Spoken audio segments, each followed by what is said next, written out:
He's Ernie Johnson back here on the Rich Eisen Show. How are you, Ernie? I'm wonderful, buddy. How are you? I'm great. I'm just going to throw a curveball off at you to start this thing. Oh, good. Because you're used to that sort of thing. Are you a Falcons fan? Were you one of the many Atlantans who were disappointed by Super Bowl 51? I guess I'm a Falcon fan. I mean, I live here. I grew up a Green Bay fan, so that's always been there because I grew up in Milwaukee. So, the Ice Bowl and all that. So that was they've always been my number one team. But yeah, I'm a Falcon fan, and I know some of the players down there, and it was. That was tough to take. That was tough to watch. Oh, my goodness. Well, I mean, because everyone's comparing what happened in the NFL to what I guess happened to the Warriors in a way. I guess a 25-point deficit in the game. They're trying to equate it to a 3-1 lead in an NBA Finals that got blown. I don't know. That's a tough equation. I don't know. It just seemed like even when I was watching the game, I was saying, man, I wish this would get a little more compelling. I didn't want it to get that compelling, but no, that was hard to take. And you listen to players in various sports who have been down that road, and they will tell you just how devastating that can be when you're right there and you got one hand on the Lombardi Trophy, and then all of a sudden it's gone. I mean, once they flipped the coin for overtime, I just looked around the room and I said, Falcons are going to need somebody to drop a ball they should have caught or fumble a ball or do something because these guys are rolling. And so, no, that was very tough to watch. Ernie Johnson, to Turn to Sports, joining me here on the Rich Eisen Show. Did I hit that curveball to right? For like a seeing eye single? No. Okay. I think I spun that one in the zone, and I think I imagine you're a pull hitter, Ernie. When it comes down to it. I like the ball down and in. I was a left-handed hitter. So, you were? Oh yeah. I want that ball down and in. And too many guys threw it up and away, and I went fishing for it. Well, and again, so now I'm doing what I'm doing. You're used to having curves thrown at you, and I've said it before, I'll say it again. I just love watching inside the NBA because it's so natural. It really is just fly on the wall type stuff with the guys who are around you, and you make it look so effortless and seamless when that happens. And then a couple of weeks ago, Shaq and Charles were going at it over LeBron James and his comments about what the Cavs had on the roster. What in the world was that like for you to be sitting in between those two heavyweights? Well, I'm used to that, and I'm also used to a lot of bluster coming from both of them about there's going to be some furniture moved and you bring it on and all that. So I know that's all just TV stuff. Mm-hmm. But they both felt very strongly about that, and I think it all came down to the word compete. I think when Charles said, does he not want to compete in talking about LeBron and Shaq said, hey, you can't say that about a player. That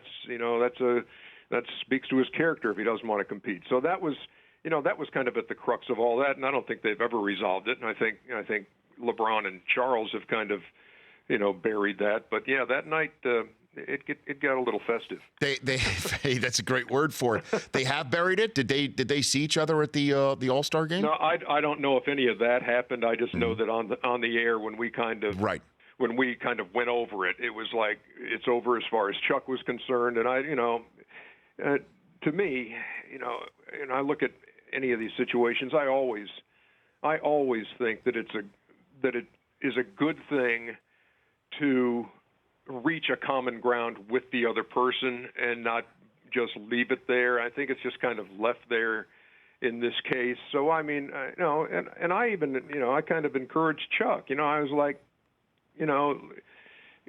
just you guys talk, and just kind of smooth it over. And there wasn't any perceived need, I don't think, on Charles' part to do that. I think he said he had his say. That's his opinion, and if LeBron disagrees, that's fine. And so that's, I guess that was how it was left. Oh, in terms of smoothing it over, you're not talking about between Shaq and Charles, is what you're saying. Oh no, not between Shaq. No. Shaq and Charles, they're fine. Oh no, they're good. I mean, that kind of stuff happens on our show all the time. Happens on your show too. No, I know. On the NFL show that guys disagree, but it's all in just, hey, that's my opinion. So there's nothing lingering there. There's no beef between Shaq and Chuck at all. No, I just know sometimes when Marshall and Michael go at it, or Dion and Michael go at it, sometimes it will spill into the commercial break. and sometimes even into the segment after the next commercial break. Oh, yeah. Yeah, it does. Yeah, and that happens all the time on our show. And that's why we sometimes need the cuss button on our side. We need to borrow it from KG. Yeah, by the way, I love that, Ernie. I just think it's well. I mean, in all honesty, though, you know our television business as well as anybody else. There are some producers or management types that would be like, well, he's not used to being on television, and maybe we shouldn't give him his own spot because it could go south, it could go sideways, and I'm loving it. It really is. It takes a little bit of guts to put somebody out there who's never really done it before and just let him have his own say. And some segments might not work well, but more often than not, I'm really enjoying it. No, I like, and it's KG being KG, and that's all you can ask. A lot of times, and you've been asked the same thing, and I have too. And people say, who's really going to be good on TV? Who when they retire is really going to be good? And sometimes you can think somebody will be, and then they become very reticent when they get on the air and really don't want to ruffle anybody's feathers and don't want to say anything and want to be very careful.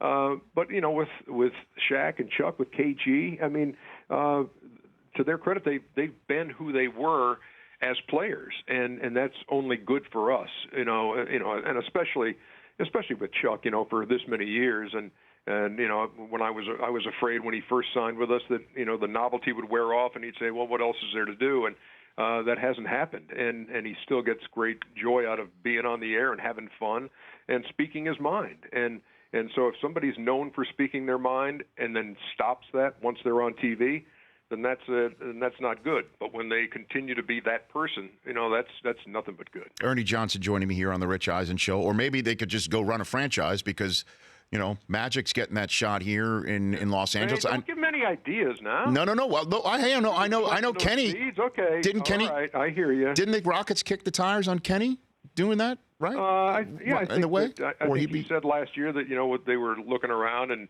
he said that he had talked to Houston. But again, when you look at our schedule and we're working on Thursday nights during the NBA season, and then it gets much heavier during the playoffs, obviously. But you tell me a job that'll require you to be at the office once a week, as opposed to a front office job in the NBA that's 365 days a year. Then no, I think the better choice is always the less cerebral route of television. Well, how do you think it's going to work out for Magic in Los Angeles?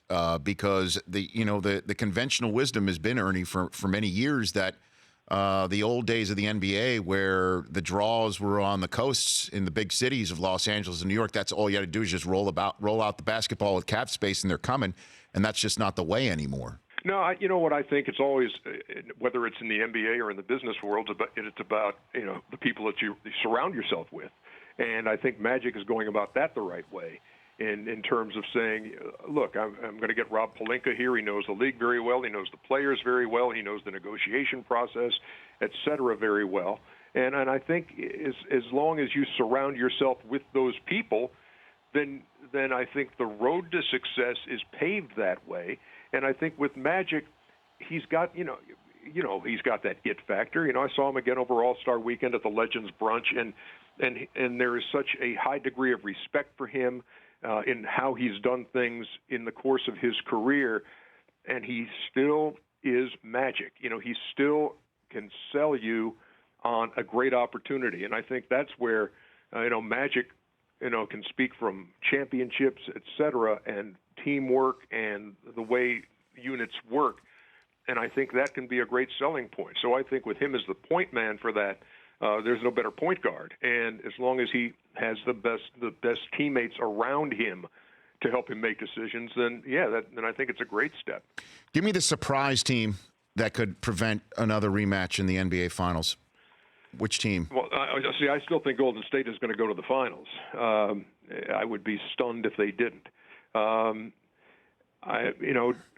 Houston do something? They've had a tremendous year, and James Harden has kind of reinvented himself. But I still, if you're going to try to play that kind of style against Golden State, I still think that plays into your hands, even if you do it as well as Houston does it. I guess San Antonio would be the hurdle. to me, and I just you're still faced with beating Golden State 4 times, and this is a team that just doesn't lose consecutive games. And I still look back at last year, and I know they blew the 3-1 lead, but with Draymond Green suspended for Game 5, when you have a chance to close it out in your gym, that was a huge thing. And then the series kind of went away from them from that point. So no, I think Golden State's coming out of the West, and I think Cleveland is coming out of the East. Though I think Washington can make some noise, and they're playing better ball, and they got a great backcourt. But again, you're still faced with beating somebody 4 times. It's not the NCAA tournament. It's not like, hey, Beal and Wall could go nuts and beat Cleveland a game and move on. You still got to do that thing 4 times against LeBron. And that's so I guess I'm saying Golden State, Cleveland in the finals again. Right. It'd be tough to see anything but that. Yeah, and I see Toronto making moves, and then Kyle Lowry goes down for the rest of the regular season. That's crazy. And we'll see how he, when you come back from surgery and it's a wrist thing, then I don't know. How effective will he be? So that's, Cleveland seems to be getting some pieces that LeBron has wanted, and now, look at Derek Williams in Cleveland. Here's a guy who was kind of forgotten and has been. And over the last couple of weeks, it's like, wow, where did this guy come from? And it's all part of playing on a team where LeBron makes you a better player and allows you to be a better player. All right, before I let you go, give me a hint. Who's on the Players Only franchise? Who's calling games on Monday night? What do you got for me? And it was great. It was the debut was last night, and so it's a Players Only thing. So like I'm eliminated. You're out. So like Chris Webber was me last night. And Webb in the studio had Chris Bosh, Isaiah Thomas, and Baron Davis. There he is, Baron Davis. We're looking at him right now. And they were great. And it really was. It was players just talking players' language. And they weren't. It wasn't the thing where you get bogged down in a bunch of stats. It was like, how are we going to defend this? Why is this guy got 20 in the first half? What do we do? And that kind of thing. So. No, it was really enjoyable to watch, and they've got Greg Anthony and Rip Hamilton and Kevin McHale called one of the games last night, and Brent Barry called the next game. It was different. It was cool, and I think that's great. I think we may be onto something here, and it's fun to have the night off and watch. And we've been discussing it. I know it's great. We've been discussing Cubs versus the field. What do you got for me as we're getting ready for opening day? If you take Cubs versus the field for the World Series coming up this year, what do you got? Well, I haven't been watching. Neither have I, Ernie. Don't worry about it. But boy, that's a good bunch in Chicago. Can you imagine going that long without one and then winning them back to back? Oh yeah, that'd be great. But you know what? That's one of the things too about this upcoming baseball season. That's a storyline we're not going to have anymore. Those laughable, lovable Cubs, and we can't talk about the drought anymore. But I think that's an impressive bunch, and Joe Madden's the perfect guy for them. Yeah. But so I'll take the field. Okay. I took the Cubs, and again, obviously grapefruit and cactus doesn't really mean very much right now. It's just based on what I saw last year, but it'll be great. I look forward to you calling games too, Ernie. Everything. Oh, I do too. There's something very spiritual about that for me when I get a chance to do what my dad did for so long. Awesome. Turner Sports EJ on Twitter. Ernie, thanks for calling in. Look forward to the next time already. Rich, always a pleasure. Thanks for having me on. You got it. That's Ernie Johnson. The Rich Eisen Show, weekdays at noon Eastern on Audience.